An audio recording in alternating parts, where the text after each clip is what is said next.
Bonjour. Je voudrais vous présenter un jeu de cartes un peu particulier. Alors, pourquoi vous avez une vignette qui est ce que vous avez vu? Parce que dans la série qui s'appelle Aux frontières du possible, vous avez un épisode qui concerne la communication entre un sous-marin et une base terrestre, mais une communication très spéciale puisque c'est une communication qui se fait par télépathie. Oui, vous avez bien entendu, par télépathie. Et c'est précisément de ça dont je voudrais vous parler aujourd'hui. En fait, l'outil qui sert dans cette série, eh bien, ce sont les cartes Zener. Ce sont les fameuses cartes Zener, puisqu'elles sont utilisées dans le domaine de l'estimation des capacités, comment dire, euh, extrasensorielles de télépathie, de communication des gens. Donc on va voir qu'il y a plusieurs façons de les utiliser. Pourquoi j'en parle?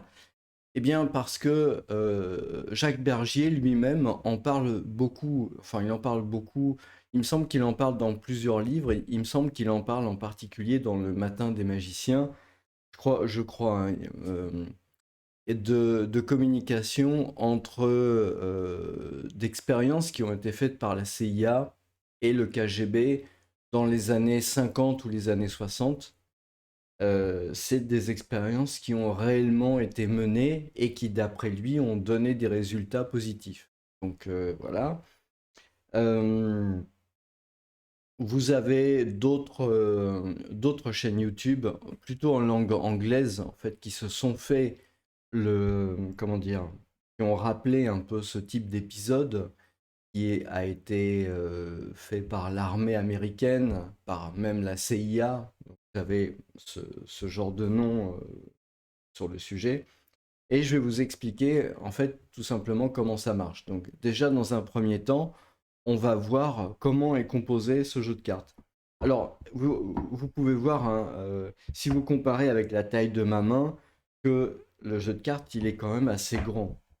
En fait, vous voyez, donc il y a une petite languette, ça c'est assez pratique. Je vais pas vous le vendre, hein, ça veut dire il n'y a pas de lien d'affiliation ou quoi que ce soit dans ce genre de ce genre-là. J'ai pas, voilà, je l'ai acheté avec mon argent et je fais cette démonstration comme ça. Qu'est-ce qu'on peut voir? On peut voir que la carte, elle est assez grande en fait. Vous voyez, par rapport à la taille de ma main, c'est quand même une taille, un grand format, une carte grand format. Et j'imagine que vous avez plusieurs formats dans le même style. Donc, on va regarder ce qu'il y a dans le jeu de cartes. Donc, je vais tirer la languette. Quand vous enlevez le jeu de cartes, vous avez un guide qui explique, comment utiliser ces cartes. Je vais laisser le guide là-dedans. Et donc, on va tout simplement voir les cartes. Alors, je ne les ai pas spécialement triées. Donc, vous avez un rond, euh, un carré, une croix. Ah, si je les ai peut-être triées. Des vagues, un carré où j'ai dû les trier. Et puis, une étoile. Donc, je vais déjà prendre ces 5 premières cartes. Ah, voilà.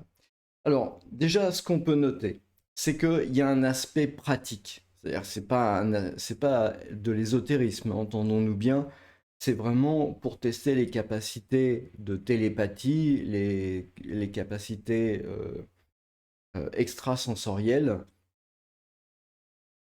Et donc, l'idée, c'est d'avoir un principe entre guillemets scientifique. Ces cartes ont été créées dans les années 30. Elles ont été créées par quelqu'un qui s'appelle Zener, précisément, hein. C'est un peu voilà, son nom. Ne pas confondre pour les gens qui font de l'électronique avec les diodes Zener. Voilà. Donc, ici, on a un cercle. Donc, vous avez là les différents types de signes et vous pouvez voir le cercle. Qu'est-ce qui différencie chacun de ces signes? C'est ça qui est important en fait. Vous avez euh, le motif principal. En fait, si vous regardez le cercle ici, vous avez un seul motif. C'est le cercle lui-même. Si vous regardez la croix, vous avez deux motifs. Vous avez ici deux segments de droite qui se croisent. Si vous regardez les vagues, voilà, vous en avez trois. C'est assez évident. Si vous prenez le carré, vous avez ici quatre segments de droite. Si vous prenez l'étoile, vous avez 5 angles qui sont faits ici. Donc, comme vous pouvez le constater, donc 5, 4, 3, 2, 1, vous avez quelque chose qui, on va dire, qui renforce la singularité de chaque carte, qui est que le signe, à un signe, vous pouvez attribuer un chiffre. 1, 2, 3, 4, 5. D'autre part, la méthode veut que les gens puissent, dans leur intellect, on va dire, on parle de télépathie, dans leur cerveau, dans leur imagination, en fait, quelque part, reproduire des formes. Mais il faut que les formes soient vraiment très très différentes.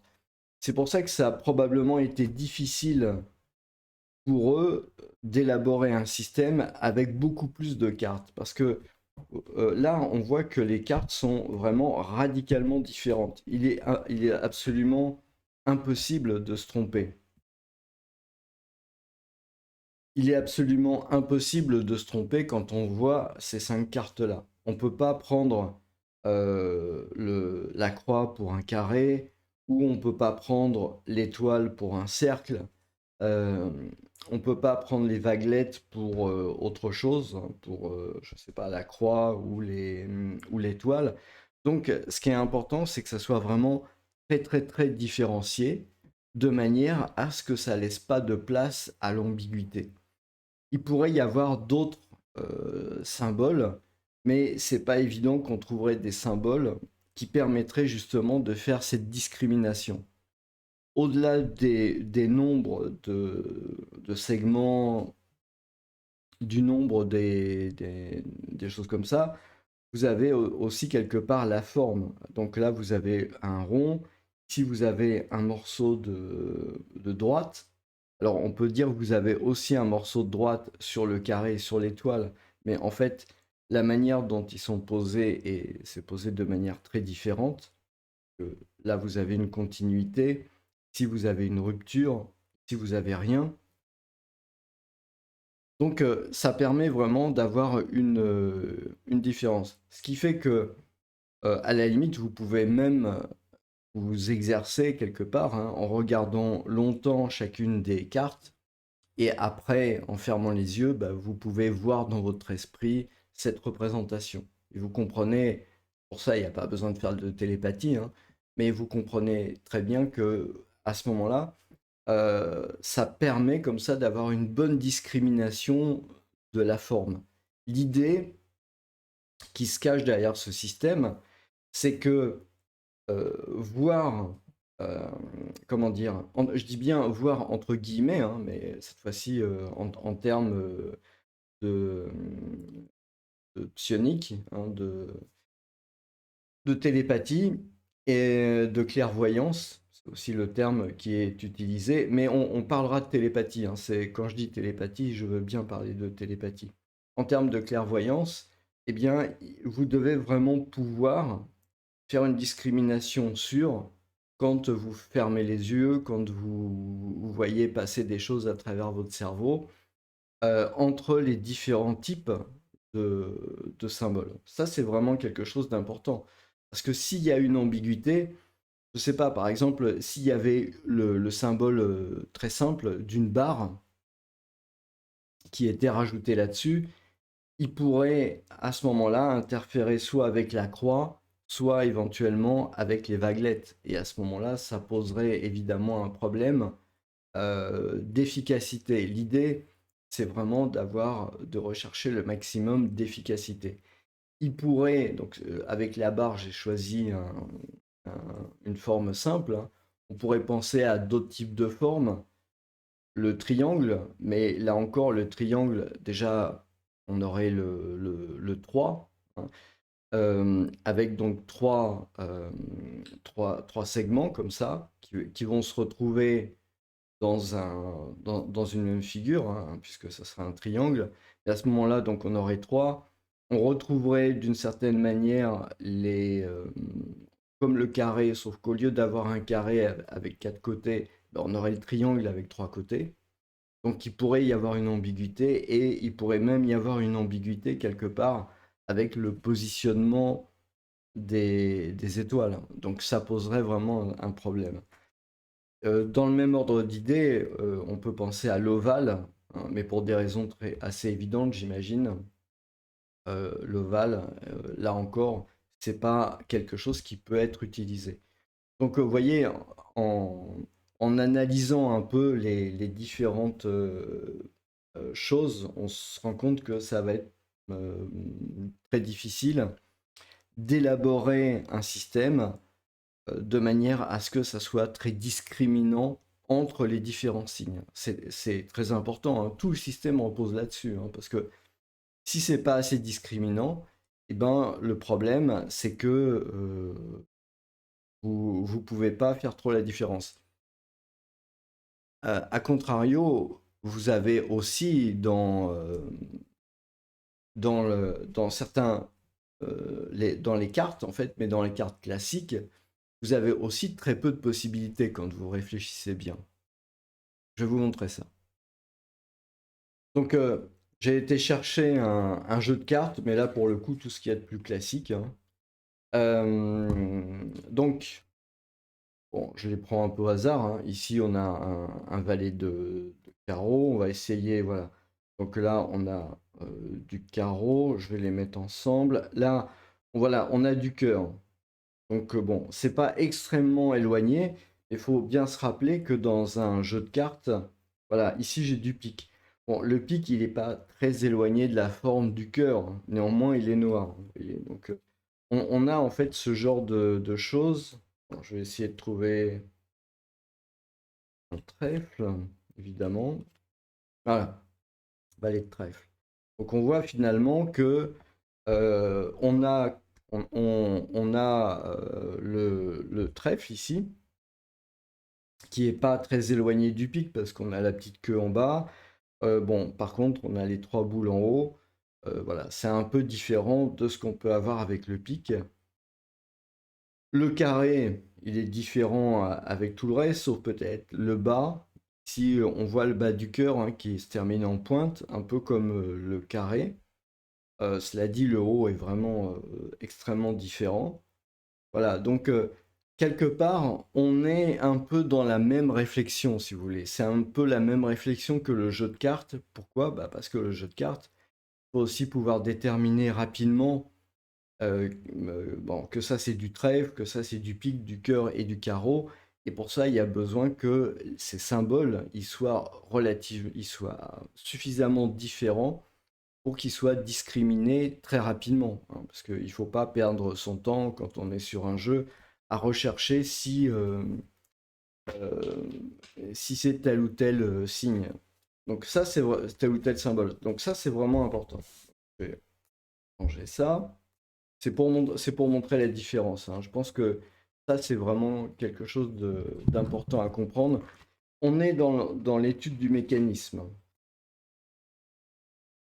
On est vraiment dans l'étude du mécanisme. Et donc, bon, bah, je vais reprendre ces cartes-là. Euh, Maintenant, je vais vous les mettre de côté. Je vais les reprendre après, mais simplement c'est pour vous montrer le contenu du jeu de cartes, hein. Vous voyez, ici on a les petites vagues, les cercles, les toiles, voilà. Donc, en fait, tout le jeu n'est composé que de ça. Vous en avez plusieurs. Pourquoi vous en avez beaucoup? Eh ben, c'est tout simplement de manière à pouvoir faire le tri. C'est-à-dire qu'à un moment donné, vous allez battre les cartes comme ça, hein, très classiquement, hein. Alors, apparemment, il existe pour faire des essais très sérieux avec donc les militaires, des machines à trier. Parce que, bon, il peut toujours y avoir euh, c'est même pas de la triche, mais en tout cas, il peut toujours y avoir une influence, une mauvaise façon de trier les cartes. Je les coupe pas hein, pour pas les abîmer en fait, parce que je les aime bien, je trouve que c'est vraiment très sympa. Donc voilà, pas très compliqué. Et puis alors, ensuite, bah, l'idée, comment ça va se passer? Donc, euh, ce jeu-là donc est utilisé pour permettre de vérifier la télépathie. Donc, vous allez avoir deux opérateurs. Vous allez avoir un opérateur, ça va être moi par exemple ici, qui dirige, et je vais me retrouver à terre. D'accord? Je vais être à terre. Par contre, vous allez avoir un autre opérateur qui lui va se trouver dans un sous-marin, voilà, au milieu de l'Atlantique, perdu à, je sais pas, 6000 km dans les fonds marins, et qui va faire la même expérience. Donc, il y a une heure qui est donnée, il y a une heure qui est prévue, c'est-à-dire que voilà, en même temps, il y a une synchronisation en termes d'horloge quelque part, et il doit pas bien entendu pas y avoir de communication entre le sous-marin et la Terre. Et à ce moment-là, bah, régulièrement, la personne qui est à terre va devoir, comme ça, montrer à elle-même quelque part et noter les signes qui apparaissent. Donc là, par exemple, bah, je vais noter sur un papier étoile. Et à ce moment-là, la personne qui est dans le sous-marin à 6000 mètres de profondeur, eh bien, devra, en se concentrant, arriver à trouver le bon signe. Donc, noter de son côté le signe qui va bien, le signe qui a été trouvé. Évidemment, cette personne-là n'a le choix qu'entre les vaguelettes, l'étoile, le cercle, le carré et puis la croix. Donc, au bout d'un certain temps qui est déterminé, il faut que ça soit régulier, évidemment. Bah, à ce moment-là, l'opérateur sur Terre tire une autre carte, la pose. Éventuellement, il peut y avoir un certain temps. Alors, ça peut durer quelques dizaines de secondes, quelques minutes. Avoir un temps de concentration sur la carte présente. Par exemple, là, je me concentre sur les vaguelettes pendant quelques dizaines de secondes, peut-être pendant 30 secondes. Bon, là, évidemment, je ne peux pas le faire parce que bon, je fais la vidéo, sinon tout le monde va partir. Et au même moment, hein, n'oubliez pas, hein, il y a un chronométrage, c'est très important. Hein. De toute façon, tout ce qui est militaire, c'est absolument chronométré. Il doit y avoir vraiment un repérage. Il y a probablement des essais qui ont été faits avant de partir à terre hein, pour vérifier que tout va bien. Et donc, régulièrement, la personne qui est dans le sous-marin doit se concentrer et doit percevoir la carte qui tombe. Donc au bout d'un certain temps, nouvelle carte, étoile. Euh, voilà, donc c'est ce qui est tombé. Euh, la personne qui est dans le sous-marin, la personne qui est dans le sous-marin a plusieurs façons, parce que la personne qui se trouve à terre, bon bah il suffit qu'elle regarde suffisamment longtemps la carte, qu'elle se concentre dessus, qu'elle ne pense qu'à ça, c'est important, hein, ne penser que à cette carte, ne voir que les cartes et son esprit doit être à la carte. Et de l'autre côté, la personne qui est dans le sous-marin doit se concentrer sur l'esprit de la personne qui est restée à terre et à travers son esprit doit percevoir éventuellement la forme de la carte. Donc après, là, ça reste un peu un mystère quelque part. C'est un peu difficile de trouver des informations là-dessus. Euh, quelle, quelle forme va prendre dans l'esprit de la personne qui se trouve dans le sous-marin eh bien, la forme de la carte. Est-ce que il va voir la carte comme ça, blanche, avec le signe noir dessiné de cette manière-là? Est-ce qu'il peut être sensible par exemple, à une forme qui va se répéter 5 fois, par exemple, dans le cas de l'étoile, hein, la forme se répète 5 fois ici. Donc, est-ce qu'il va être sensible plutôt au nombre, hein? Est-ce que il va avoir cette forme sous une forme différente, hein, sous une forme différente? Par exemple, il va avoir une pointe, hein, par exemple, uniquement ça. Et c'est pour ça d'ailleurs que c'est important, que je vous ai dit en présentation, c'est important d'avoir cette discrimination possible. euh, et c'est pour ça qu'il ne peut pas y avoir beaucoup de variétés de signes, hein, parce que si la personne, dans son esprit, alors je dis pas visualise, mais on va utiliser un terme qui me paraît beaucoup plus approprié, c'est sent ou ressent. Elle ressent en fait, hein. Elle ressent plus qu'elle ne voit ou plus elle ne sent vraiment. Donc elle ressent, mais éventuellement dans certains cas, elle peut véritablement voir. Alors évidemment pas voir à travers les yeux, mais voir dans sa tête, voir le signe se présenter sous une forme visible dans son esprit, comme dans un rêve quelque part, mais un rêve éveillé.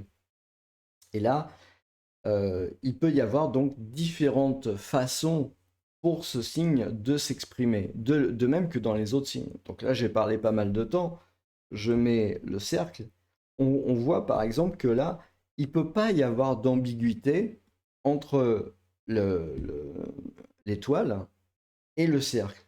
C'est pas possible. Donc éventuellement, la personne qui est dans le sous-marin peut voir une partie du cercle qui se trouve ici. Éventuellement aussi, elle peut voir quelque chose représentant une quantité de 1. Alors 1, voilà, un cercle, un point, une ligne, voilà, mais quelque chose qui va représenter une quantité de 1 et qui va lui permettre d'interpréter ce qu'elle peut ressentir dans l'esprit de l'autre personne comme étant un 1. Voilà, il ne faut pas oublier, c'est ça qui est important, hein. Ces expériences ont été faites pour démontrer la possibilité de télépathie entre deux opérateurs.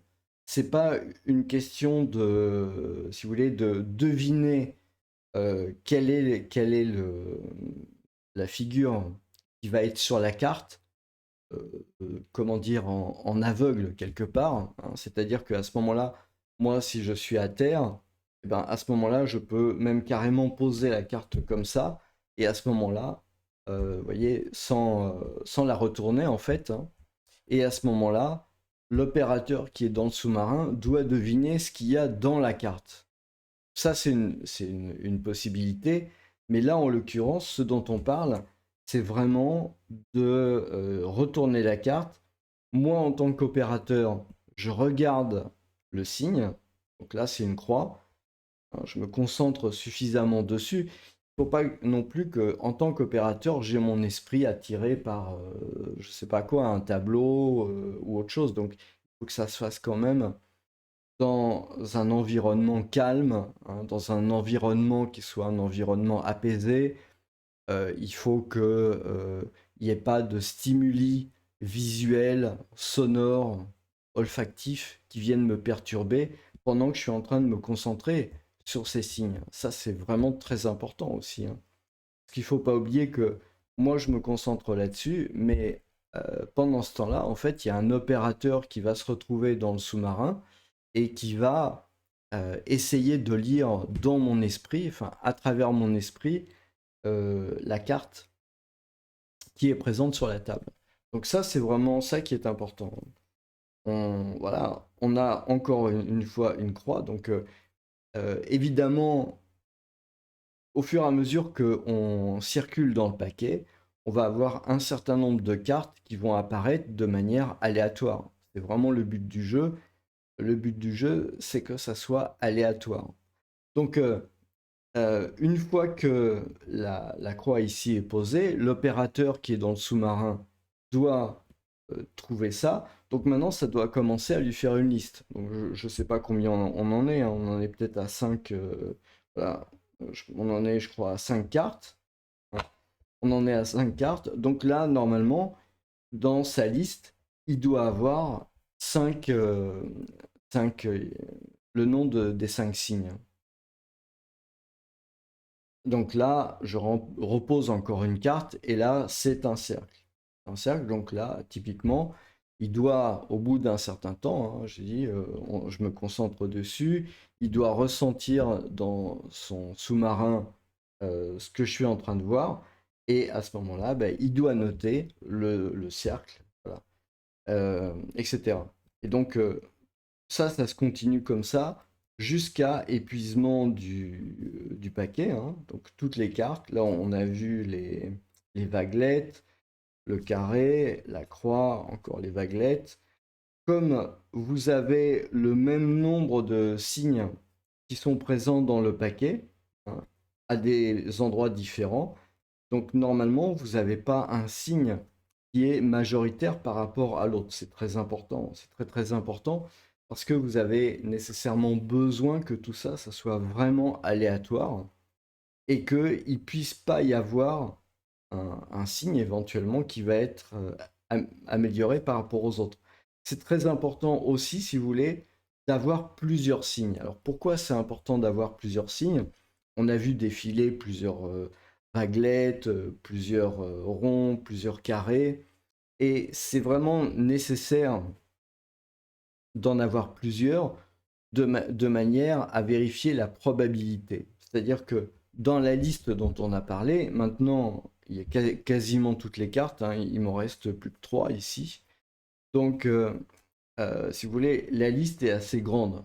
Et à la fin, il va falloir faire la probabilité. C'est-à-dire qu'on va dire, bah, cette carte-là, c'est OK, cette carte-là, c'est OK, cette carte-là, c'est OK.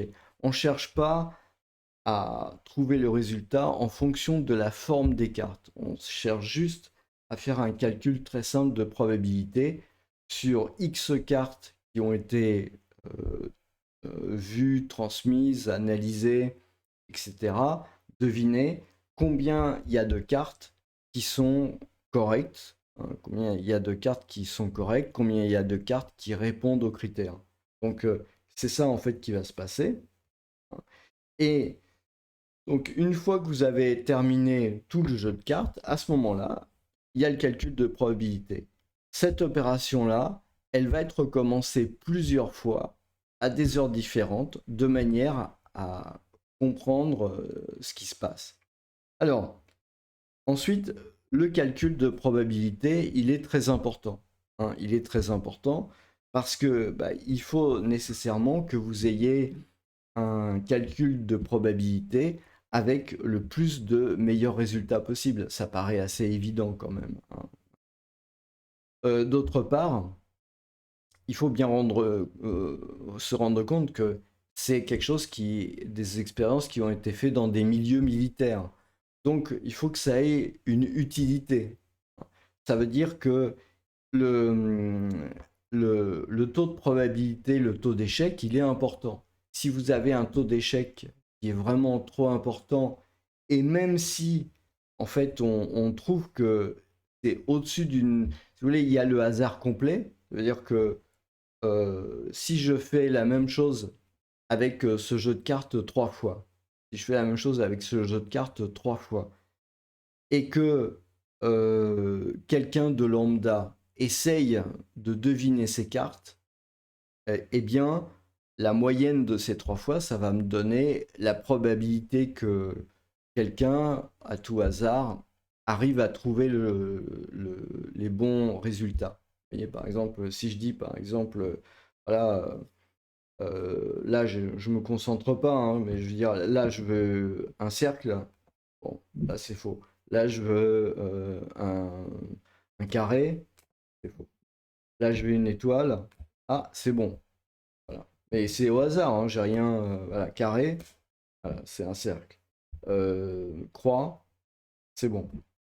Là, il faut pas que je me regarde. Bon, baguette, c'est faux. Euh, Carré, pas bon. Rond, bon. Étoile, croix, bon. Rond. Voilà.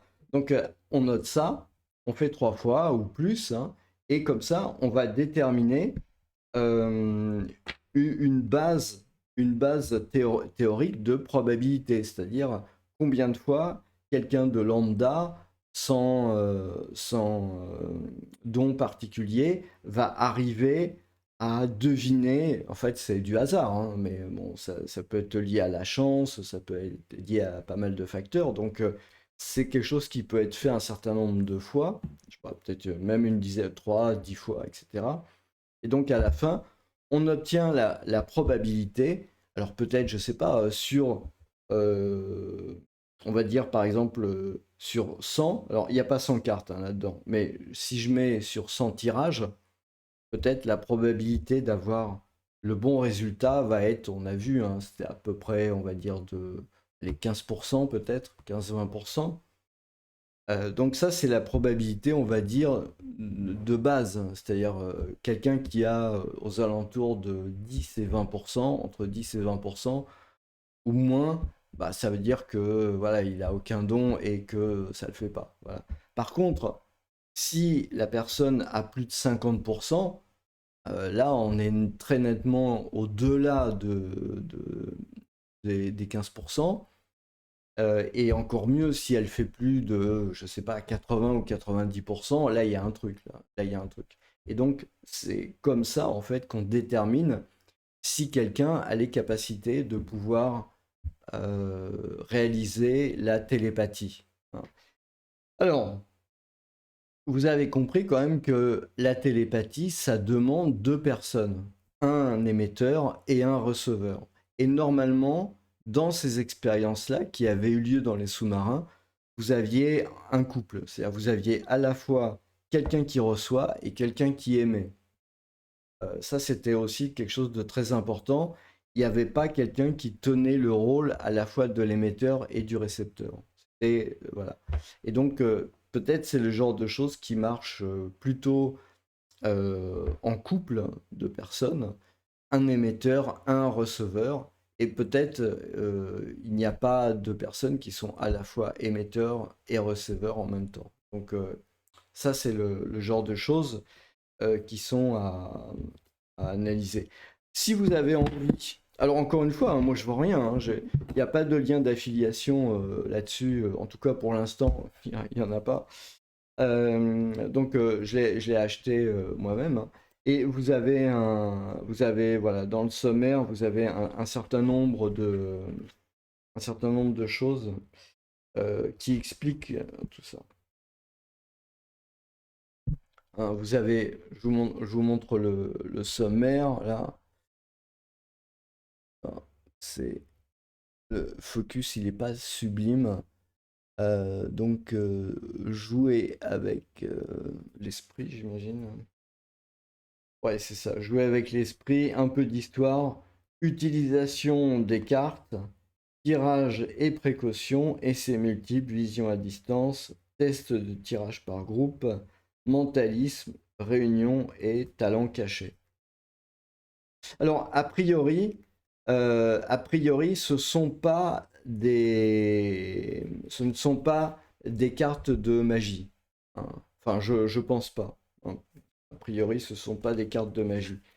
Sachez qu'il existe des cartes de magie. Alors, je vais pas relever le truc, que bon, ça serait pas sympa pour les gens qui vendent et puis pour les gens qui font les tirages, etc. Mais sachez qu'il existe des jeux de cartes Zener dans le domaine de la magie, de l'illusionnisme et ce genre de choses-là. Donc voilà, vous êtes prévenus. Évidemment, l'idée c'est d'avoir des cartes qui sont des cartes Zener qui sont pas destinées à faire de la magie, hein, qui sont des cartes Zener, on va dire sérieuses, voilà, et que vous pouvez trouver là-dedans. Donc vous avez ça. J'ai pas vu d'autres marques, hein. Ça s'appelle Intuitive. Et l'entreprise qui fait ça, c'est Los Caraberos. Collection, non, c'est collection Los Caraberos. C'est pas trop quelle entreprise. Voilà, je pense que c'est euh, Intuitive. Ah ouais, Intuitive Édition. Normalement, vous devez pouvoir trouver ça dans différents types de boutiques. Voilà, c'est le nom qui est marqué ici, là. Vous pouvez trouver ça dans différents types de boutiques, soit les boutiques de jeux, hein, les boutiques de jeux de société, jeux de rôle, etc. Soit les boutiques d'ésotérisme, où ils ont des cartes du style, comment ça s'appelle? C'est les oracles ou ce genre de choses-là. Ils peuvent avoir ce genre de truc. Voilà, bah écoutez, j'espère que ça vous aura intéressé. Et donc, je vous souhaite une très bonne journée.